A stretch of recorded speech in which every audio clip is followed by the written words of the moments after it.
Salut, tu as les questions, j'ai les réponses. Aujourd'hui, on va répondre aux questions, à une question d'une personne. Je vais y répondre ensemble, tu vas probablement t'y retrouver. On se retrouve aujourd'hui dans un petit Airbnb dans lequel je suis là pour quelques jours à Sibiu. Toujours en Roumanie, puis je retourne en fait demain à Cluj. Et aujourd'hui, on va répondre à une question. D'ailleurs, je te recommande de t'inscrire dans mes mails privés, dans le lien que tu retrouveras dans la description, parce que c'est je favorise les personnes qui me suivent, qui interagissent avec moi dans mes mails privés, bien avant les commentaires YouTube. Donc vraiment, inscris-toi et n'hésite pas à me dire si tu veux que je réponde à une prochaine question. La prochaine fois, je vais faire ça chaque semaine. C'est un format que je vais faire chaque semaine. Donc n'hésite pas à me poser une question.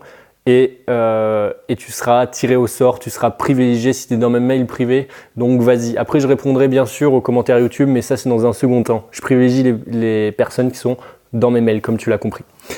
Et aujourd'hui, je vais répondre à la question de Maëva. Alors, Maëva, elle est étudiante. Elle est étudiante et elle m'a supplié de répondre à son mail, de répondre rapidement à son mail parce qu'elle était embêtée. Elle se pose des questions, elle veut peut-être changer d'orientation là en janvier. C'est peut-être ton cas où tu te poses des questions, tu sais pas vraiment ce que tu veux faire, tu te sens peut-être pas à l'aise en société. Et Maëva, c'est ça en fait. Elle me demandait quel métier faire, je conseillais, quel métier on pouvait faire quand on était timide, quand on était anxieux social, quand on a peur du regard des autres. Et si tu es un peu comme Maëva, une personne Maëva, c'est ce qu'elle me disait dans son mail. Je me souviens plus exactement ce qu'elle m'avait dit précisément, parce que c'est vrai que j'ai lu pas mal de mails, mais elle me disait qu'elle était pas à l'aise avec les autres, qu'elle se sentait, qu'elle avait peur du regard des autres. Et elle avait pas envie, et ça c'était constamment, quotidiennement, elle avait pas envie qu'elle vive ça en fait chaque jour dans son travail, parce que bien sûr le travail c'est quelque chose qu'on fait quasi 5 jours sur 7, et ça c'est pendant 20 à 30 ans. Alors t'imagines que passer tes journées à avoir peur de réaliser une réunion, à avoir peur de parler, je sais pas moi, à tes collègues, d'avoir peur d'aller manger, peut-être toute seule ou tout seul, je sais pas moi, au self, de simplement pas pouvoir être à l'aise et de vivre ton travail comme un fardeau, eh bien c'est complexe. Et donc la question est totalement légitime. Et donc moi en fait la première chose que je vais poser, c'est que faut surtout pas choisir. La question est mal posée parce que la question est très mal posée. Quel métier choisir quand on est timide? Je trouve que c'est très mal posé, parce que ça veut dire en gros que quand t'es timide, déjà t'as pas accès à des tas et des tas de métiers que sont par exemple des métiers comme je sais pas moi, comédien, comme bon là je vais peut-être très loin, mais comme je sais pas moi, conférencier, comme je sais pas moi, peut-être avocat, où tu es amené à parler dans des assemblées, et en fait c'est se fermer des portes pour rien. C'est simplement se dire bah voilà, je ferai pas ça parce que de toute façon j'y arriverai jamais, et je trouve qu'elle est très très très mal posée.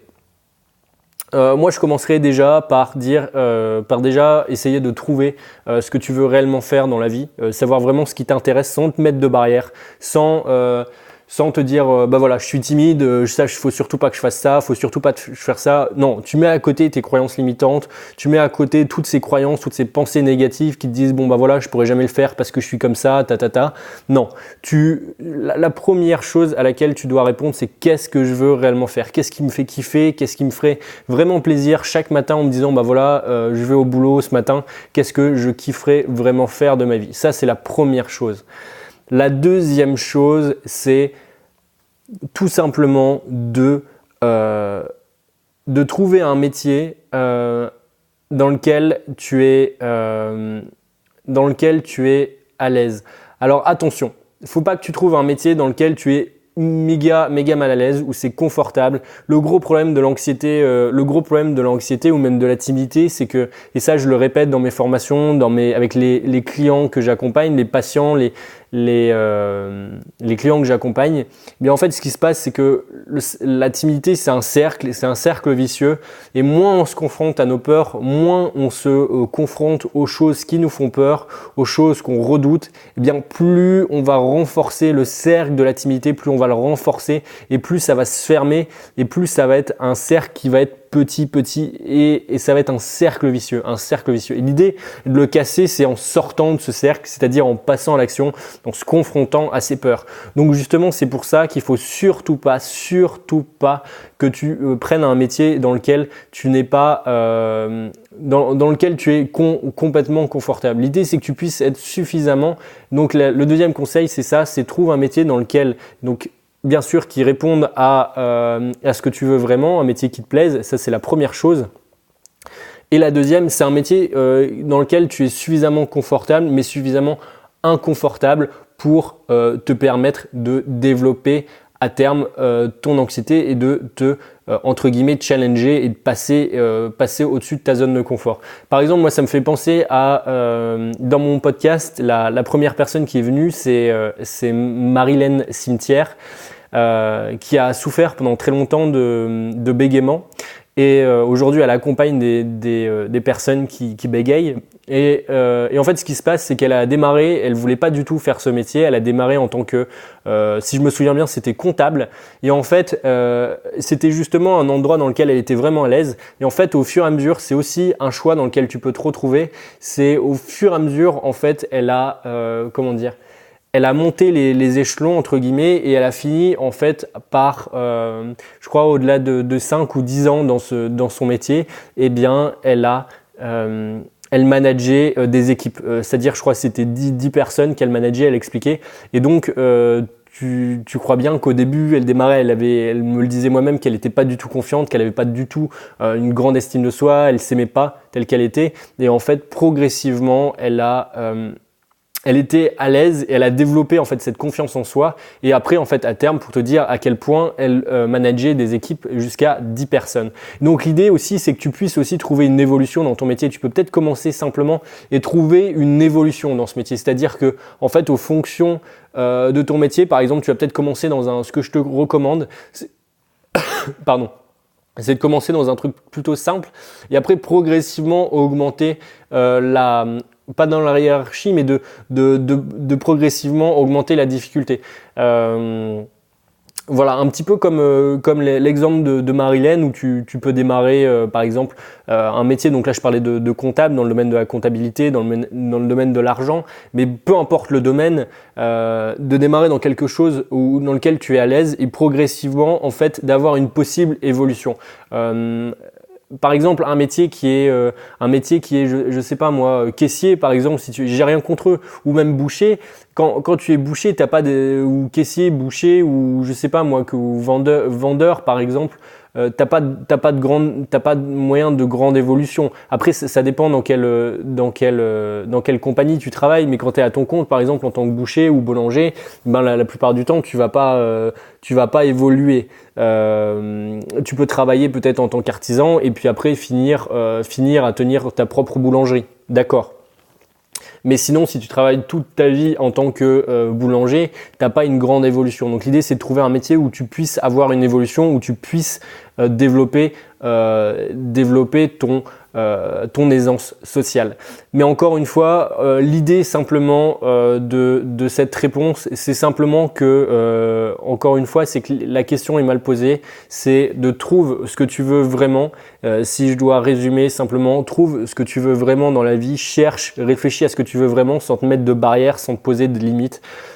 Cherche ce que tu veux vraiment. Et la deuxième chose, c'est trouve un métier dans lequel tu es suffisamment à l'aise, mais suffisamment inconfortable pour que tu puisses développer ton aisance sociale. Si tu es trop dans le confort, si c'est un métier qui est beaucoup trop facile pour toi, dans lequel tu as une totale aisance, tu développeras rien et ton anxiété d'aujourd'hui sera encore pire demain, puisqu'elle se renforcera du fait de ce confort dans lequel tu confronteras jamais à tes peurs. Comme je t'ai dit, ce fameux cercle vicieux.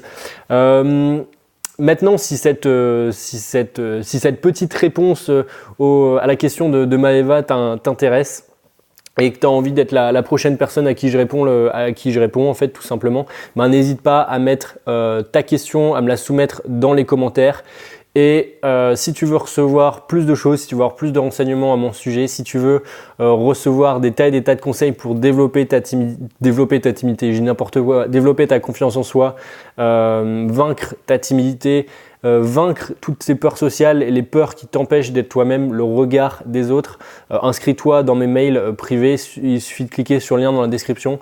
C'est là où je donne toutes les infos chaque dimanche matin, chaque semaine, je donne toutes les infos que j'ai apprises durant la semaine, un résumé, tu auras également une fiche d'action à la fin de chaque mail dans lequel tu pourras passer directement à l'action si tu n'as pas envie de lire le mail, de passer directement à l'action à partir de toutes les petites phrases. C'est des bullet points, tu sais, c'est des points clés qui ont été rémunérés. Tu pourras directement passer à l'action avec ça. Et également, chaque dimanche, je donne les 3 meilleurs conseils de l'invité de la semaine qui passe sur le podcast Même pas peur, pour vaincre ta peur, pour vaincre le regard des autres, pour développer ta confiance en soi durablement. Et également, dans les mails, tu auras les promos, des formations que je sors, des accompagnements, parce qu'il faut savoir que j'accompagne également des personnes. Tu trouveras des promos et également chaque mois pour remercier les personnes qui s'inscrivent à mes mails, j'offre à une personne par mois une formation gratuite de la valeur de 200 €. Donc voilà, on se retrouve dans mes mails, on se retrouve dimanche dans les mails, et puis sinon n'hésite pas à me donner la prochaine question que tu souhaites à laquelle je réponde dans les commentaires. Salut!